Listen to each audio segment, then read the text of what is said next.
Pemirsa, sedikitnya 18 orang tewas akibat badai mematikan dan tornado yang melanda wilayah selatan dan Great Plains di Amerika Serikat.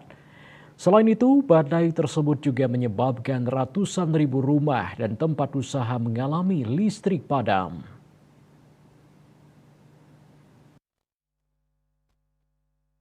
Menurut ABC News, sebagaimana dikutip dari kantor berita Antara, 8 kematian akibat badai dilaporkan di negara bagian Arkansas. Gubernur Sarah Huckabee Sanders saat konferensi pers 7 kematian dilaporkan di wilayah Cooke, Texas, 2 di wilayah Mayes, Oklahoma, dan 1 di Louisville, Kentucky. Sebanyak 334.000 pelanggan tidak mendapatkan aliran listrik pada Minggu pagi di Kentucky, di Texas, Kansas, Tennessee, dan Arkansas.